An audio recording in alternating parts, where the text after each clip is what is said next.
গঙ্গাসাগরেও চুরি, চরম অব্যবস্থা, মহিলাদের চেঞ্জিং রুম নিয়ে বিস্ফোরক অভিযোগ, চুরি গেল রাশিয়ান পুণ্যার্থীর সর্বস্ব।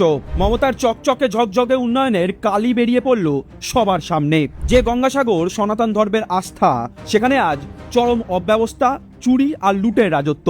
কুম্ভমেলা নিয়ে বড় বড় ভাষণ, কিন্তু নিজের রাজ্যের সবচেয়ে বড় ধর্মীয় সমাবেশে ন্যূনতম পরিষেবা দিতেও অক্ষম এই সরকার। পৌষ সংক্রান্তির পুণ্যলগ্নে হাজার হাজার সনাতনী ভক্ত গঙ্গাসাগরে আসেন, কিন্তু কি পান তারা? না নিরাপত্তা, না শৌচালয়, না মহিলাদের জন্য চেঞ্জিং রুম, শুধু চরম দুর্ভোগ আর অবহেলা। এবারও সেই ছবি বদলালো না। बहुत गलत है। किसी भी नारी के लिए कोई व्यवस्था नहीं है।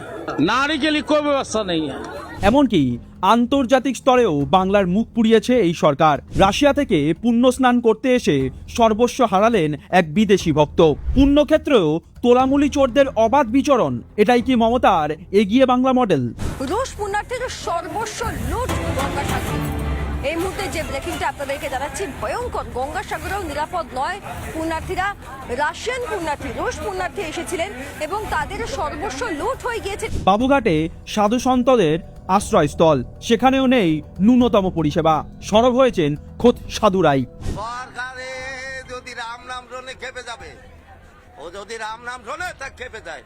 দেশ কেঁপে যায় রাম নাম শুনলে। মমতা ব্যানার্জি, পশ্চিম বাংলায় সনাতন ধর্ম কোথায়? এখানে ধর্ম বলে কিছু আছে? মমতা ও তার সরকার বারবার প্রমাণ করেছে সনাতন ধর্ম, সনাতনী ভক্তদের নিরাপত্তা ও সম্মান তাদের অগ্রাধিকার নয়। বাংলা জুড়ে শুধুই প্রতিশ্রুতি, বাস্তবে ব্যর্থতা। এটাই মমতার শাসনের আসল চিত্র। গর্জে উঠুন, এই পুণ্য স্নানের তিথিতেই সনাতন বিরোধী এই সরকারকে বিসর্জনের শপথ নিন।